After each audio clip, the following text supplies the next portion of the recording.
Hello good morning everyone. लक्ष्य army के इस डिजिटल प्लेटफॉर्म पे आप सभी का हार्दिक स्वागत है। मैं आज हम क्वेश्चंस करेंगे सेल डिवीज़न पे। कल हमने क्वेश्चंस किए थे कोशिका पे। आज सेकंड टॉपिक है सेल डिवीज़न। तो हमारा पहला क्वेश्चन है कि कोशिका विभाजन के बारे में किस वैज्ञानिक ने बताया था। कि जो कोशिका विभाजन होता है के बारे में सबसे पहले किस वैज्ञानिक ने बताया था। ये चार ऑप्शन है। रॉबर्ट हुक, दूसरा ऑप्शन है रॉबर्ट बिरचाउ, तीसरा ऑप्शन है डब्ल्यू फ्लेमिंग और लास्ट ऑप्शन है फॉर्मर और मुरे। ये है फॉर्मर और तो अपना ये क्वेश्चन है। ये चार ऑप्शंस हैं, आप सभी देख लें और इसका राइट आंसर बता दे। तो कोशिका विभाजन के बारे में सबसे पहले रॉबर्ट बिरचाउ ने बताया था। और कल ही हमने पढ़ा है कि Robert Hooke father of cytology है। कोशिका की खोज रॉबर्ट हुक ने की थी, father of cytology. W Fleming ने समसूत्री विभाजन के बारे में बताया। समसूत्री विभाजन के बारे में डब्ल्यू फ्लेमिंग ने बताया। ठीक है, और ये फॉर्मर और मूरे वैज्ञानिक है, इन्होंने अर्धसूत्री विभाजन के बारे में बताया है। अर्धसूत्री विभाजन के बताया। ठीक है, सेकंड क्वेश्चन है कि कोशिका विभाजन कितने प्रकार का होता है। जो कोशिका में विभाजन होता है वो कितने प्रकार से होता है। इसके ऑप्शन है 2, 5, 3 और 4। सभी को पता है कि कोशिका विभाजन 3 प्रकार से होता है। पहला समसूत्री विभाजन,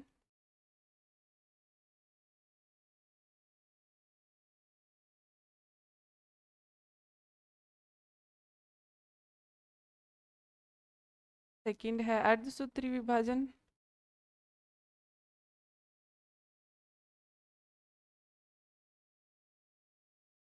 और थर्ड है असूत्री विभाजन।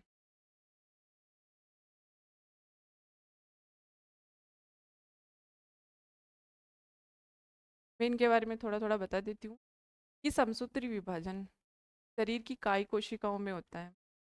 शरीर की काय कोशिका में समसूत्री विभाजन होता है। समसूत्री विभाजन में काय कोशिका जो 2n होती है, समसूत्री विभाजन के बाद भी ये 2n कोशिका का ही निर्माण करती है। पेतृक कोशिका 2n है तो उसे प्राप्त होने वाली संतति कोशिका भी 2n होगी। समसूत्री विभाजन में ये काय कोशिकाओं में होता है।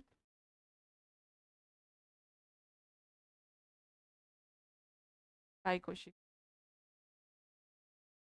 और समसूत्री विभाजन से प्राप्त संतति कोशिकाएं पेतृक कोशिका के समान होती है। कोशिकाएं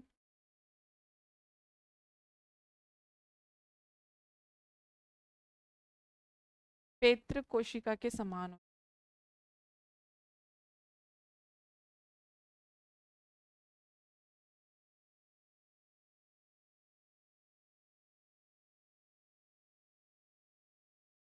जैसे संतति कोशिका 2n है तो उससे प्राप्त कोशिका भी 2n होगी। फिर ये अर्धसूत्री विभाजन, अर्धसूत्री विभाजन जननी कोशिकाओं में होता है, इनसे युग्मकों का निर्माण होता है। जननिक सेल्स में होता है और इनसे युग्मकों का निर्माण होता है।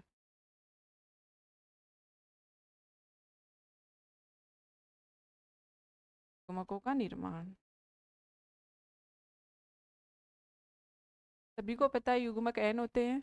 तो असूत्री विभाजन के द्वारा पेतृक कोशिकाओं में 2n से संतति कोशिकाएं n प्राप्त होती है कि अगर 2n कोशिका है उससे n कोशिका प्राप्त होती है। इस पेतृक कोशिकाओं से गुणसूत्र आधे प्राप्त होते हैं। और असूत्री विभाजन होता है वो प्रोकैरियोटिक सेल्स में होता है। जो प्रोकैरियोटिक कोशिकाएं होती है जैसे प्रोटोजोआ जीवाणु, उनमें असूत्री विभाजन होता है।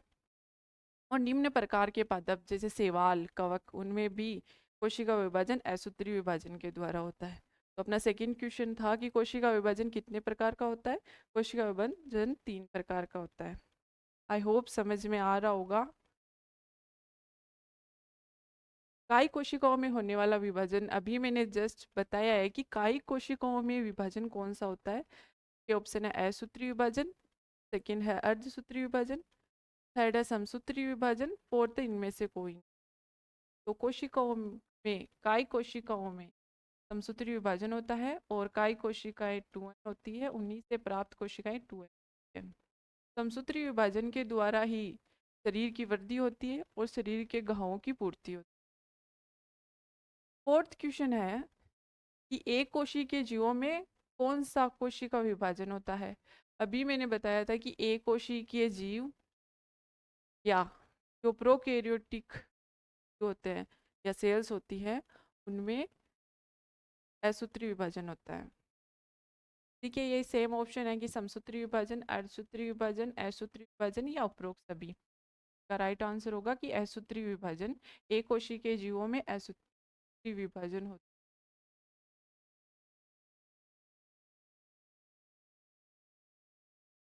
नेक्स्ट क्वेश्चन है कि समसूत्री विभाजन में एक मात्र कोशिका से कितनी संतति कोशिकाएं बनती हैं। समसूत्री विभाजन होता है उनकी जो मात्र कोशिका है उससे कितनी संतति कोशिकाएं या पुत्री कोशिकाओं का निर्माण होता है। इसके ऑप्शन है 1, दूसरा ऑप्शन है 2, तीसरा ऑप्शन है 3 और चौथा ऑप्शन है 4। ये समसूत्री कोशिकाएं 2n होती हैं। समसूत्री का विभाजन के बारे में तो पता ही होगा, नहीं है तो मैं थोड़ा सा बता देती हूँ कि समसूत्री विभाजन के बारे में डब्ल्यू फ्लेमिंग ने बताया था। समसूत्री विभाजन 2 अवस्थाएं होती हैं। हर कोशिका की 2 अवस्थाएं होती हैं। पहली होती है इंटरफेज,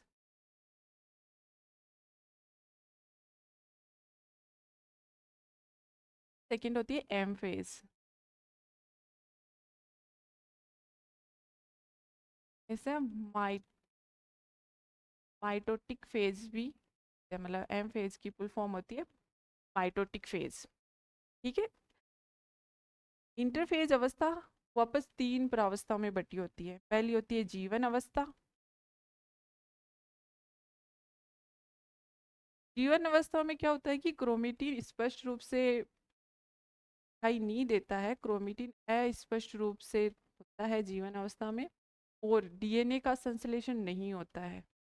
फिर ये एस अवस्था, एस अवस्था में क्या होता है कि एस अवस्था में डीएनए का संश्लेषण हो जाता है। फिर होती है G2 अवस्था। G2 अवस्था में डीएनए का संश्लेषण तो रुक जाता है क्योंकि एस अवस्था में डीएनए का संश्लेषण हो जाता है। तो G2 अवस्था में डीएनए का संश्लेषण तो रुक जाता है, बट आरएनए और प्रोटीन का संश्लेषण जारी रहता है। फिर एम फेज अवस्था वापस 4 प्रावस्थाओं में विभक्त होती है। प्रोफेज, मेटाफेज,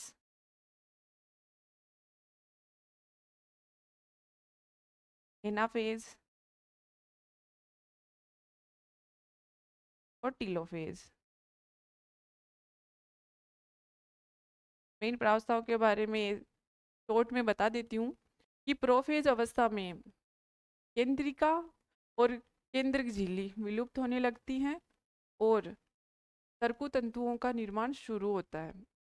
और इसमें जो केंद्र का जो क्रोमेटिन पदार्थ होता है वो जाल के रूप में स्थित होता है, उपस्थित होता है। वो स्पष्ट रूप से दिखाई नहीं देते कि इसमें गुणसूत्र कहाँ है। वो एक पूरा जो जीवद्रव्य होता है वो एक जाल के रूप में होता है। मेटाफेज अवस्था में क्या होता है कि वो धागेनुमा संरचना में उपस्थित होता है और कोशिका दोनों ध्रुवों के तरपु तंतु एक बीच में रेखा का निर्माण करते हैं जिसे मेडिएटिक प्लेट कहते हैं। और ये जो गुणसूत्र होते हैं ये मेटामेडिएटिक प्लेट पे आकर व्यवस्थित हो जाते हैं। एनाफेज अवस्था में क्या होता है कि एनाफेज अवस्था में गुणसूत्रों के केंद्रकों में विभाजन होता है और ये विभाजन केंद्रक से शिरे की ओर होता है। और टीलोफेज अवस्था में ये गुणसूत्र अपने विपरीत ध्रुवों की ओर गति करते हैं और वापस इनमें केंद्रक झिल्ली और केंद्रिका का निर्माण होता है और तर्कु तंतु धीरे धीरे नष्ट होने लगते हैं।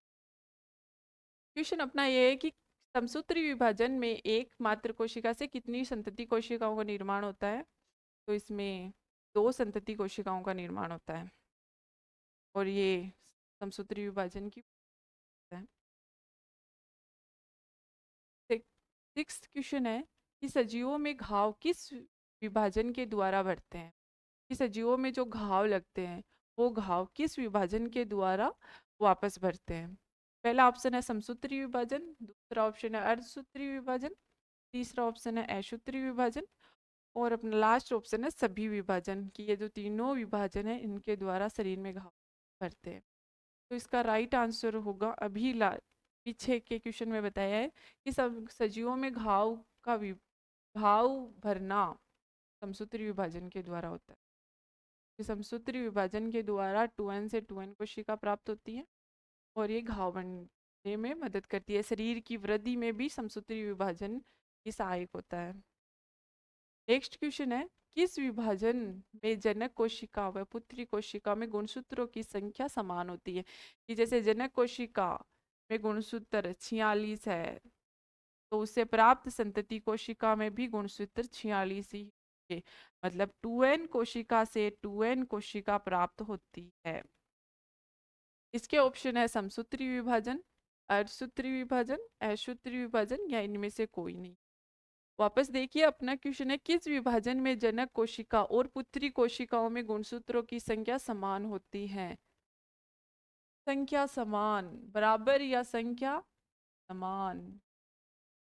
समान समसूत्री विभाजन में और गुणसूत्रों की संख्या आधी आधी अर्धसूत्री विभाजन में रह जाती।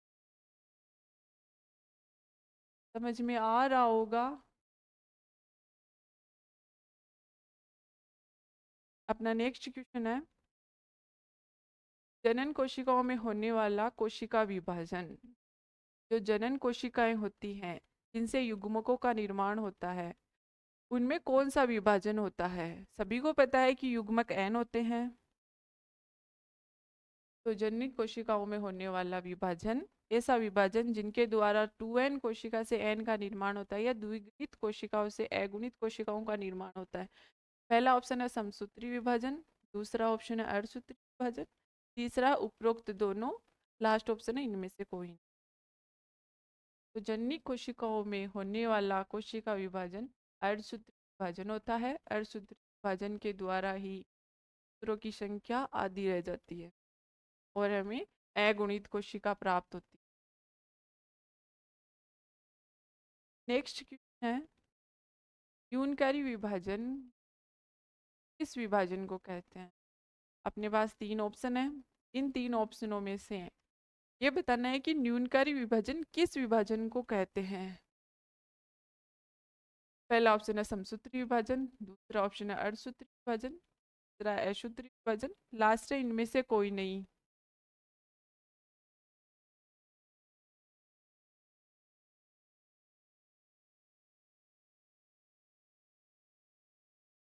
काफी न्यूनकारी विभाजन अर्धसूत्री विभाजन को।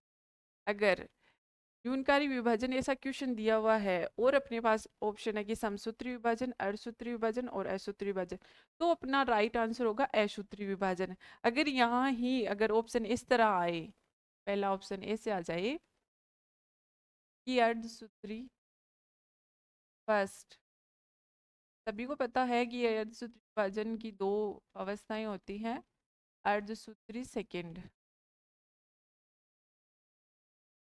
ऑप्शन हो जाए समसूत्री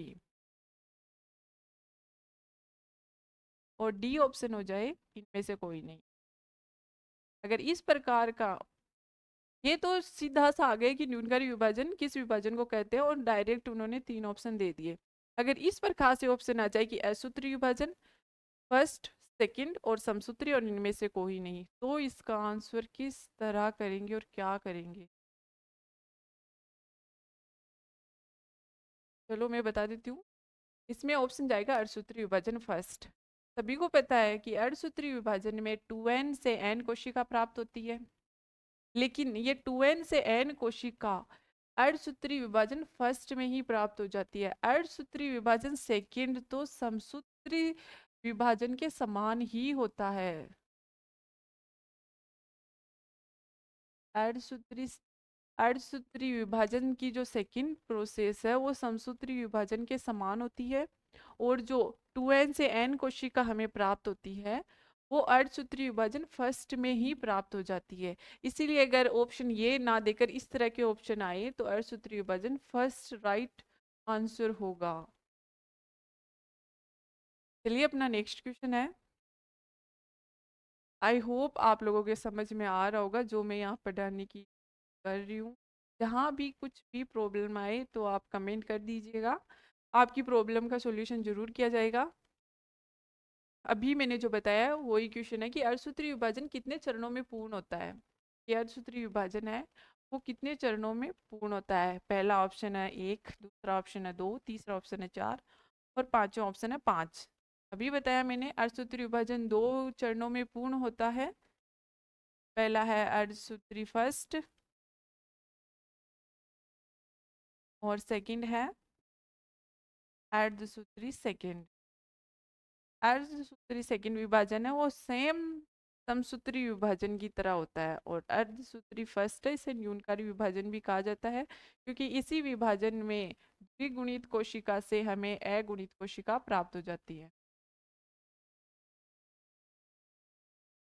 अगला क्वेश्चन है, अर्धसूत्री विभाजन में प्रोफेज फर्स्ट में कितनी परावस्थाएं होती हैं?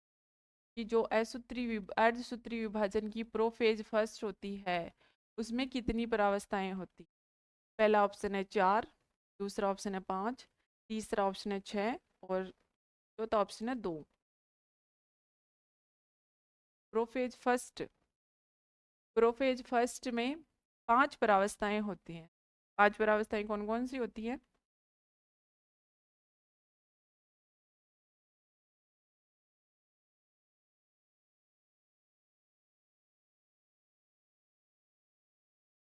प्रोफेज फर्स्ट ये 4 परावस्थाएं होती है अर्धसूत्री विभाजन की। हो गया मेटाफेज फर्स्ट,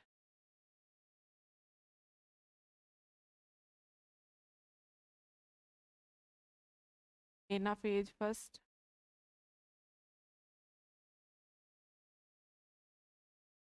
और टीलोफेज फर्स्ट। इसमें पूछा है कि प्रोफेज फर्स्ट में आगे कितनी परावस्थाएं होती है, तो इसमें 5 होती है। पहली होती है लेप्टोटीन, दूसरी होती है जाइगोटीन, तीसरी होती है पेकाइटीन,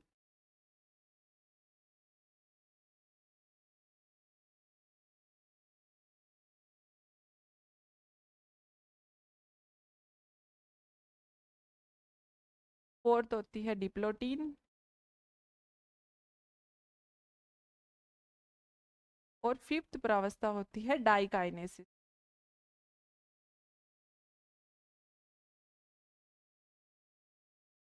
ठीक है, अपन से पूछा है कि अर्धसूत्री विभाजन की प्रोफेज फर्स्ट अवस्था प्रोफेज फर्स्ट में कितनी परावस्थाएं होती हैं?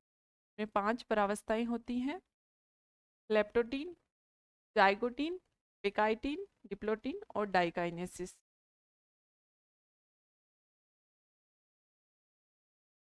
आवाज नहीं आ रही है।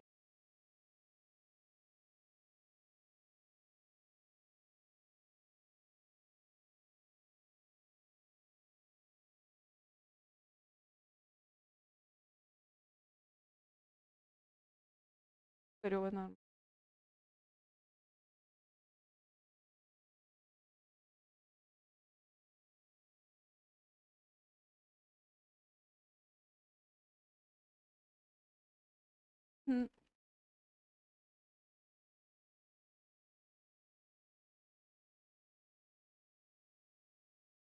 नेक्स्ट क्वेश्चन है, सिनोप्सिस की प्रक्रिया किस परावस्था में होती है?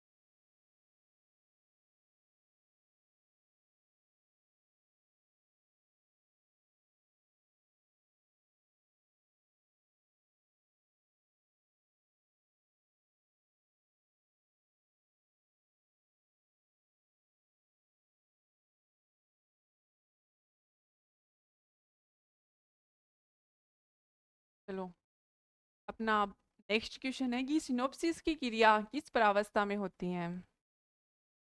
ये चार ऑप्शन है। लेप्टोटीन, सेकंड है जाइगोटीन, थर्ड है एनाफेज फर्स्ट, और ये है यहाँ टीलोफेज। Telophase second. सिनेप्सिस की प्रक्रिया किस परावस्था में होती है? पहले तो सिनेप्सिस की प्रक्रिया है कि सिनेप्सिस होता क्या है? जब अर्धसूत्री विभाजन में, अर्धसूत्री विभाजन की प्रोफेज फर्स्ट अवस्था में जब समजात गुणसूत्र आपस में जुड़कर एक युग्म का निर्माण करते हैं, उस युग्म को, मैं पूरा ही लिख देती हूँ,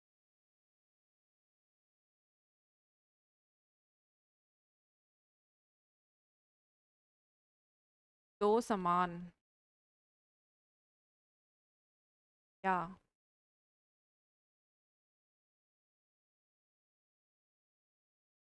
समजात गुणसूत्र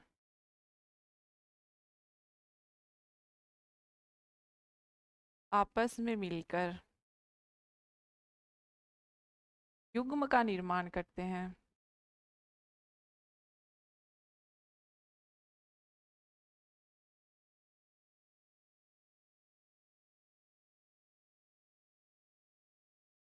उसी युग्म को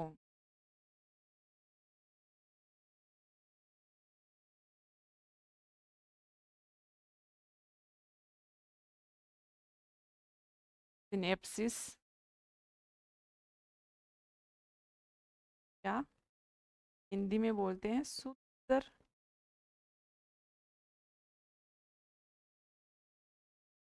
ठीक है, कि जो सिनेप्सिस कहते किसे हैं कि दो समान या समजात गुणसूत्र आपस में मिलकर एक युग्म का निर्माण करते हैं, उस युग्म को सिनेप्सिस या सूत्र युग्मन कहते हैं, और ये जाइगोटीन अवस्था में होता है। सिनेप्सिस की प्रक्रिया जाइगोटीन अवस्था में होती है।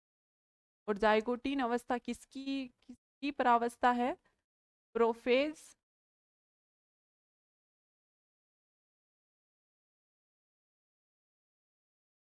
प्रोफेज फर्स्ट की एक परावस्था है। अपना नेक्स्ट क्वेश्चन है, क्रॉसिंग ओवर की प्रक्रिया गुणसूत्र के किस भाग में होती है? सबसे पहले तो ये कि क्रॉसिंग ओवर क्या होता है, उसके बाद कि ये गुणसूत्र के किस भाग में होती है, और क्रॉसिंग ओवर की प्रक्रिया कोशिका विभाजन की किस प्रावस्था में होती है। एक क्वेश्चन अगर हमें क्रॉसिंग ओवर का पूरा पता है तो क्रॉसिंग ओवर से बनने वाले सभी क्वेश्चनों को आसानी से सोल्व किया जा सकता है कि क्रॉसिंग ओवर होता क्या है, किस प्रावस्था में होता है, और गुणसूत्र के किस भाग में होता है। तो इसका पहला ऑप्शन है कि असमजात गुणसूत्रों के संतति गुणसूत्रों में। दूसरा ऑप्शन है समजात गुणसूत्रों के असंतति गुणसूत्रों के मध्य। तीसरा ऑप्शन है समजात गुणसूत्रों के संतति गुणसूत्रों के मध्य। इनमें से कोई नहीं। तो क्रॉसिंग ओवर की जो प्रक्रिया है वो समजात गुणसूत्रों के असंतति गुणसूत्र, यानी अगर इंग्लिश में बोल दे तो नॉन सिस्टर क्रोमेटिड।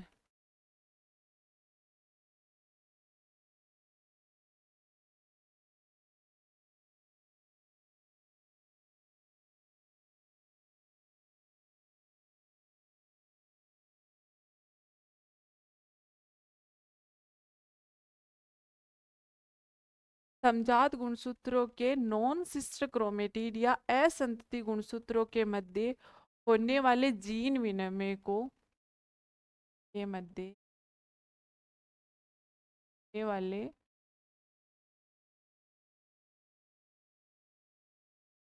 जीन विनिमय क्रॉसिंग ओवर कहा जाता है। और क्रॉसिंग ओवर अर्धसूत्री विभाजन फर्स्ट की प्रोफेज फर्स्ट की पेकार्टीन अवस्था में होता है। मैं यहाँ लिख देती हूँ, ये क्रॉसिंग ओवर है, ये अर्धसूत्री विभाजन फर्स्ट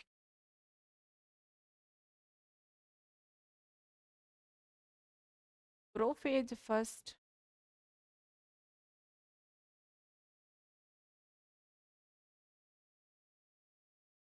पेकाइटीन उप परावस्था में होता है।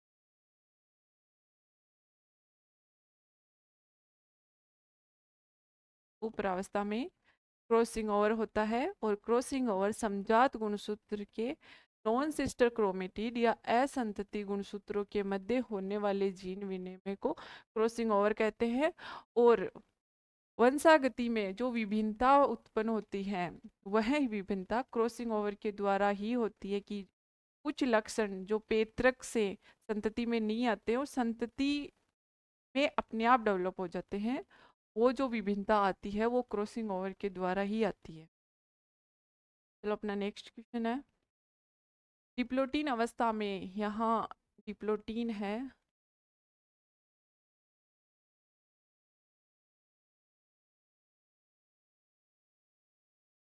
ये डिप्लोटीन परावस्था में गुणसूत्र एक्स की आकृति के दिखाई देते हैं, क्या कहलाता है? ये इतना है कि ये जो एक्स है, ये क्रॉसिंग ओवर के बाद की प्रक्रिया है। क्रॉसिंग ओवर, जहाँ क्रॉसिंग ओवर होता है, जैसे ये गुणसूत्र है, तो क्रॉसिंग ओवर की डेफिनेशन क्या थी कि नॉन सिस्टर क्रोमेटिड, ये तो सिस्टर क्रोमेटिड ही हो गए गुणसूत्र के, क्योंकि एक ही गुणसूत्र के हैं, तो ये सिस्टर क्रोमेटिड ही है। लेकिन वहाँ डेफिनेशन में था कि नॉन सिस्टर क्रोमेटिड के मध्य जीन विनिमय होना था, तो ये एक क्रोमेटिड इसका, एक क्रोमेटिड इसका, इनके मध्य जीन विनिमय होता है। और जब यहाँ इनके मध्य जीन विनिमय होता है तो इनमें यहाँ एक्स की समान आकृति बनती है।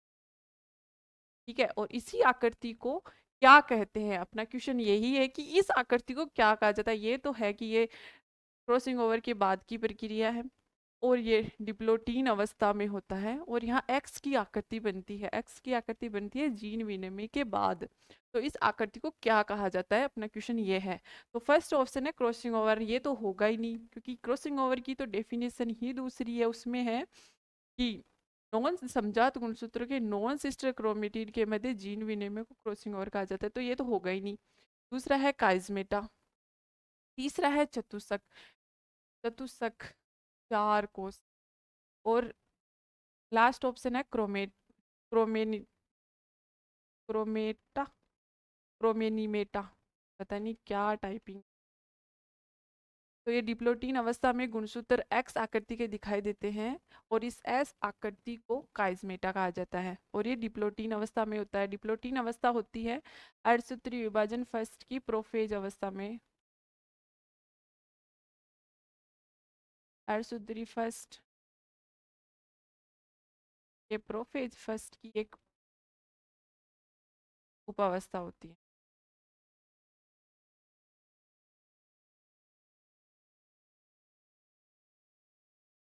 नेक्स्ट क्वेश्चन है, समसूत्री विभाजन के समय अर्धसूत्री विभाजन, नहीं नहीं, समसूत्री विभाजन के समय अर्धसूत्री विभाजन का कौन सा चरण होता है? इस अर्धसूत्री विभाजन 2 चरणों में होता है, अर्धसूत्री विभाजन फर्स्ट और अर्धसूत्री विभाजन सेकंड। इसमें अपने को क्या पूछा है कि समसूत्री विभाजन के समान अर्धसूत्री विभाजन का कौन सा चरण होता है, पहला चरण समान होता है या दूसरा चरण समान होता है, या दोनों ही समान होते हैं, या इनमें से कोई भी समान नहीं होता है। तो अर्धसूत्री विभाजन के समान कोशिक समसूत्री विभाजन के समान अर्धसूत्री विभाजन का कौन सा चरण होता है, अर्धसूत्री विभाजन सेकेंड होता है। क्योंकि फर्स्ट में तो 2n कोशिका से हमें n कोशिका प्राप्त होती है, लेकिन अर्धसूत्री विभाजन में n से हमें n ही प्राप्त होती है। इस कि पेत्रक के समान ही हमें संतति कोशिका प्राप्त होगी। तो समसूत्री विभाजन के समान अर्धसूत्री विभाजन का सेकंड चरण होता है। अपना नेक्स्ट क्वेश्चन है,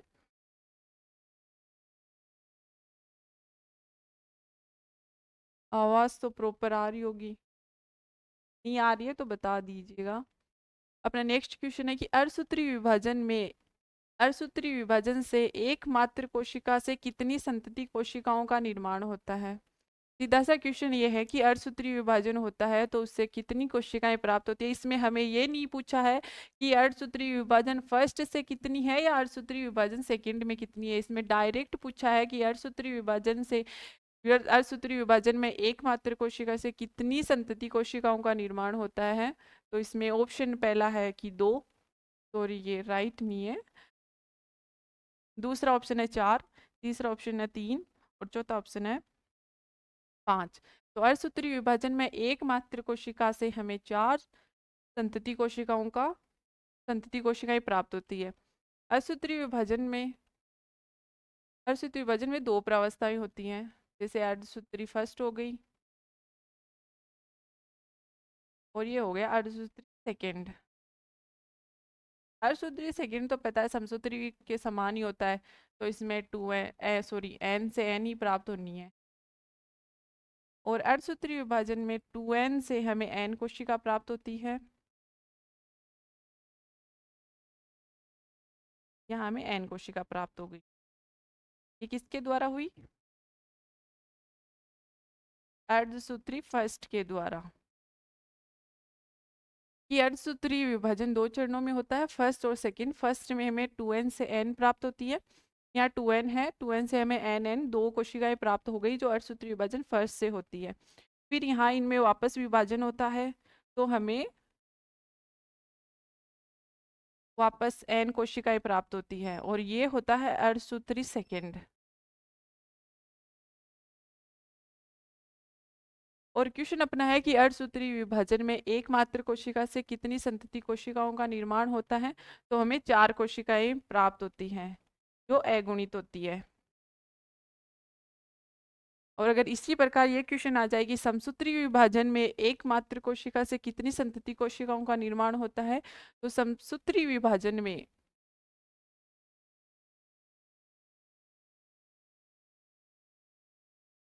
बाकी सेम क्वेश्चन यही है, बाकी इतना सा इसमें चेंज है कि जहाँ अर्धसूत्री विभाजन है वहाँ समसूत्री विभाजन कर देते हैं।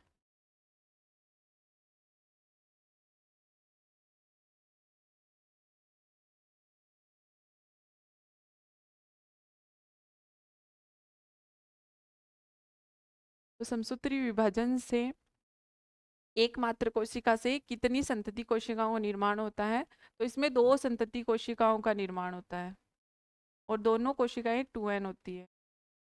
2 संतति कोशिकाएं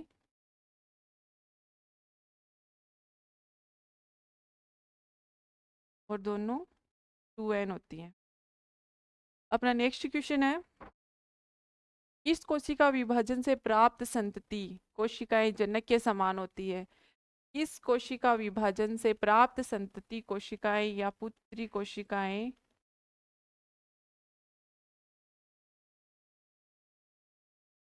जनक के समान होती है। कि कुछ अगर पेतृक कोशिका 2n है तो उससे प्राप्त कोशिका भी 2n होगी। इसका पहला ऑप्शन है समसूत्री विभाजन, दूसरा है अर्धसूत्री फर्स्ट, तीसरा है उपरोक्त दोनों, लास्ट ऑप्शन है इनमें से कोई। अर्धसूत्री विभाजन के बारे में तो मैंने पहले ही बता रखा है कि 2n से हमें n कोशिका प्राप्त होती है, तो ये क्वेश्चन से तो मैच ही नहीं हो रहा कि यहाँ जनक के समान होनी चाहिए, यहाँ जनक से गुणसूत्र आधे हैं। तो एक ही ऑप्शन बचता है समसूत्री। समसूत्री में जनक के समान होती है, द्विगुणित कोशिका से में द्विगुणित कोशिका ही प्राप्त होती है। नेक्स्ट क्वेश्चन है, अर्धसूत्री फर्स्ट की किस परावस्था में केंद्रक झिल्ली और केंद्रिका विलुप्त हो जाती है? अर्धसूत्री विभाजन की किस परावस्था में केंद्रक झिल्ली और केंद्रिका विलुप्त हो जाती है? इसमें ऑप्शन है लेप्टोटीन, जाइगोटीन, डाइकाइनेसिस और डिप्लोटीन। अर्धसूत्री विभाजन फर्स्ट की चार परावस्था होती है, प्रोफेज, मेटाफेज, एनाफेज और टीलोफेज। ये सारी प्रोफेज फर्स्ट की है।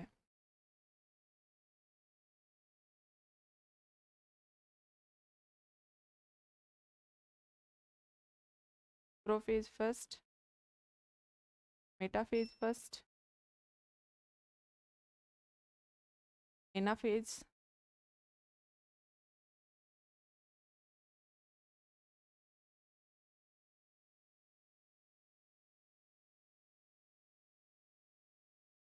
ये जो ऑप्शन दिए गए हैं ये सारे ऑप्शन प्रोफेज फर्स्ट की उप अवस्थाओं के दिए गए हैं, जिनमें पहला ऑप्शन है लेप्टोटीन, दूसरा है जाइगोटीन, तीसरा है डाइकाइनेसिस और लास्ट ऑप्शन है डिप्लोटीन। तो जिस परावस्था में केंद्रक झिल्ली और केंद्रिका विलुप्त हो जाती है वो परावस्था होती है डिप्लोटीन। तो केंद्र सूत्री विभाजन फर्स्ट की प्रोफेज फर्स्ट की एक परावस्था होती है। नेक्स्ट क्वेश्चन है सेल डिवीजन क्या होता है? जिस टॉपिक के बारे में इतने क्वेश्चन कहते वो क्वेश्चन अब आया है कि सेल डिवीजन क्या होता है। पहला ऑप्शन है नवीन सेल्स का निर्माण, दूसरा ऑप्शन है सेल्स का नष्ट होना, तीसरा ऑप्शन है सेल्स के आकार का बढ़ना, लास्ट ऑप्शन है कि सेल्स में अनियमित वृद्धि का होना। जब सेल्स में अनियमित वृद्धि होती है तो वो एक गांठ बन जाती है, तो कैंसर कहते हैं। ये तो ऑप्शन होगा ही नहीं। क्वेश्चन आ रहा है कि सेल डिवीजन क्या होता है? सेल डिवीजन वो होता है कि जब कोशिकाएं पूर्ण रूप से परिपक्व होकर एक नई कोशिका का निर्माण करती हैं उसको सेल डिवीजन कहते हैं, यानी नवीन कोशिकाओं का निर्माण होना। तो ऑप्शन यही होगा ए, कि नवीन कोशिकाओं का निर्माण होना सेल डिवीजन कहलाता है। नेक्स्ट क्वेश्चन है, समसूत्री विभाजन में किस परावस्था में गुणसूत्र सर्वाधिक स्पष्ट दिखाई देते हैं? समसूत्री विभाजन होता है, उसमें किस अवस्था में गुणसूत्र सर्वाधिक रूप से स्पष्ट दिखाई देते हैं कि उनका अध्ययन हम कर सकते हैं, उनकी आकृति का, उनकी संख्या का। तो ये पूछा गया इसमें। इसमें ऑप्शन है कि प्रोफेज फर्स्ट, सेकंड है मेटाफेज, सॉरी फर्स्ट तो होगा ही नहीं, तीसरा है एनाफेज और लास्ट है टीलोफेज। इस अवस्था में गुणसूत्र सर्वाधिक रूप से स्पष्ट रूप से हमें दिखाई देता है। प्रोफेज अवस्था में तो गुणसूत्र एक जाल के रूप में होते हैं, मेटाफेज अवस्था में गुणसूत्र मेटामेडिएटिक प्लेट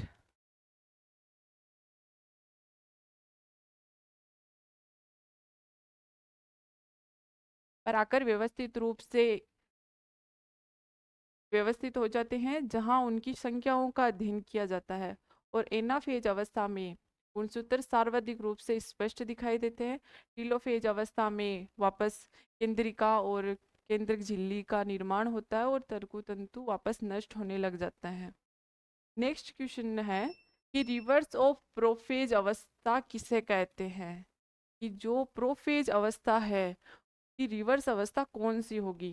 पहला ऑप्शन है मेटाफेज, दूसरा है एनाफेज, तीसरा है टीलोफेज और यह है मियोसिस। पहले तो प्रोफेज में होता क्या क्या है, अगर ये है हमें पता है तो ऑप्शंस को इजीली क्रैक कर सकते हैं कि इसका आंसर क्या होगा। प्रोफेज अवस्था में क्या होता है कि गुणसूत्र है वो एक जाल के रूप में उपस्थित होते हैं। तो क्रोमेटीन पदार्थ है वो जाल के रूप में उपस्थित होता है, जाल नुमा। सेकंड क्या है कि केंद्रक झिल्ली और केंद्रिका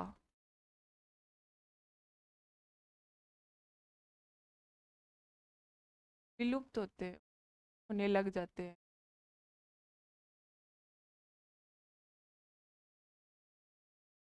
लगते हैं। थर्ड क्या है? सर्कु तंतुओं का निर्माण होता है।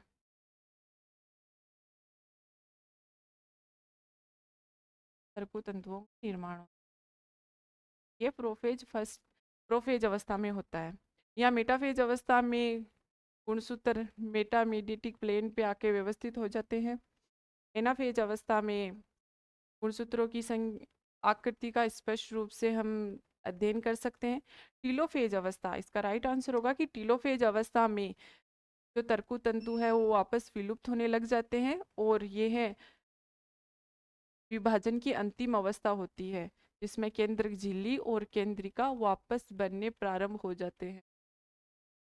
अपना नेक्स्ट क्वेश्चन है, पीढ़ी दर पीढ़ी गुणसूत्रों की संख्या समान बनाए रखने के समान बनाए रखने के लिए कौन सा विभाजन उत्तरदायी होता है?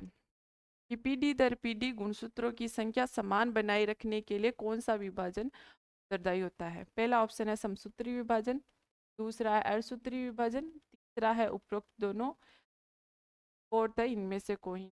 पीढ़ी दर पीढ़ी, जैसे पेतरक में 46 गुणसूत्र है तो संतति में भी 46 गुणसूत्र होंगे। तो उत्तरदायी या इसका निर्धारण करने के लिए कौन सा विभाजन उत्तरदायी होता है? तो इसमें अर्धसूत्री विभाजन होगा। अर्धसूत्री विभाजन में भी अर्धसूत्री विभाजन फर्स्ट, जहाँ 2n से हमें n कोशिका प्राप्त होती है। नेक्स्ट क्वेश्चन है, कोशिका चक्र या विभाजन की कितनी अवस्थाएं होती हैं? अभी तक हमने पढ़ा कि समसूत्री विभाजन में कितनी अवस्थाएं होती हैं, अर्धसूत्री में कितनी होती है। ये सेकंड लास्ट क्वेश्चन है कि कोशिका चक्र या विभाजन में कितनी अवस्थाएं होती है? तो इसका ऑप्शन है 2, दूसरा ऑप्शन है 3, थर्ड ऑप्शन है 5 और फोर्थ ऑप्शन है 6। तो कोशिका चक्र में 2 परावस्थाएं होती हैं।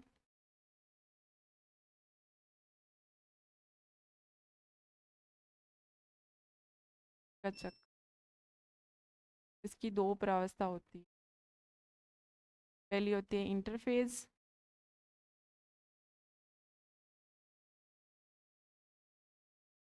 सेकंड होती है एम फेज।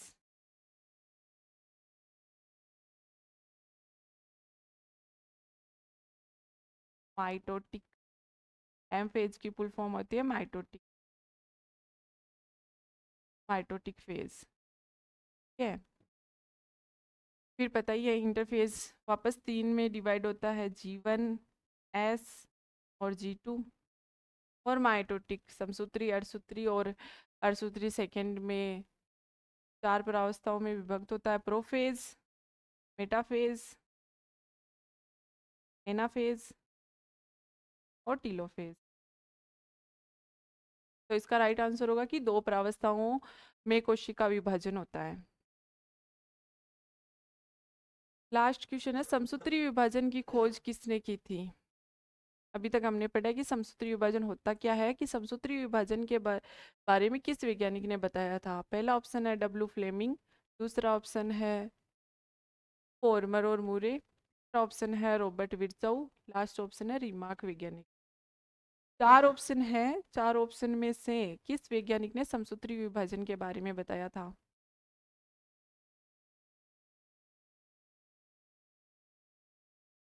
तो डब्ल्यू फ्लेमिंग ने समसूत्री विभाजन के बारे में बताया था। फोर्मर और मूरे ने अर्धसूत्री विभाजन के बारे में।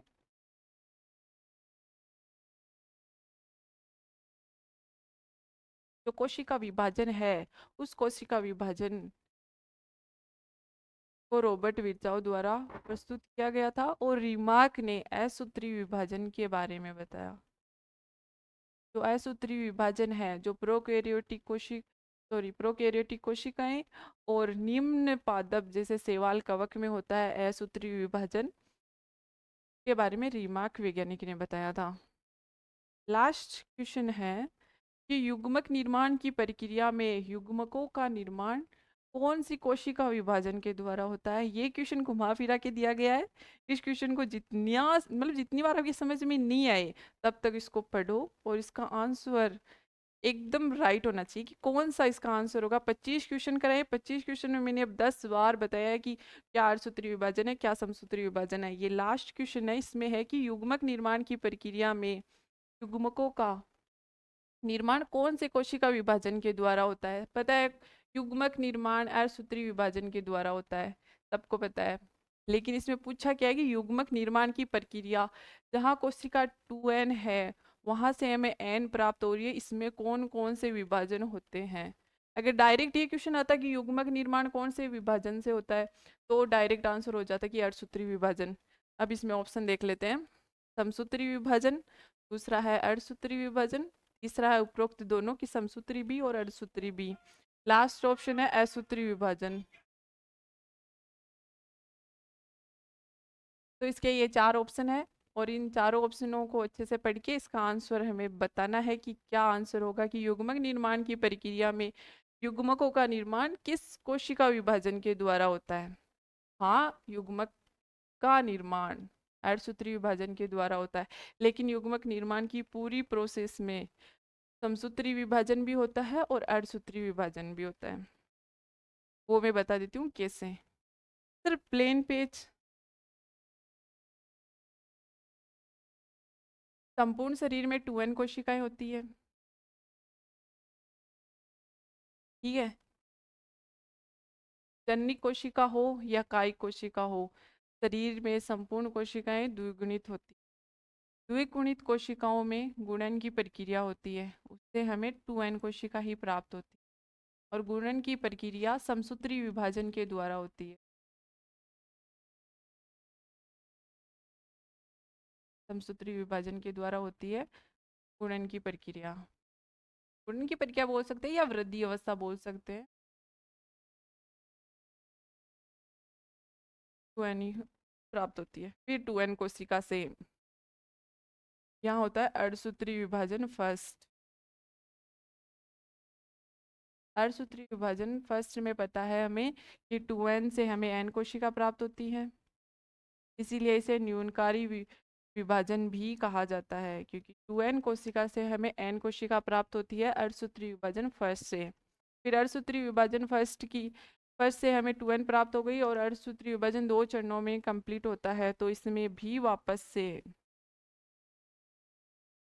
विभाजन होगा और ये विभाजन होगा अर्धसूत्री विभाजन। और हमें ये भी पता है कि अर्धसूत्री सेकंड है वो सेम समसूत्री के समान होता है, इससे हमें n कोशिका से n कोशिका ही प्राप्त होगी।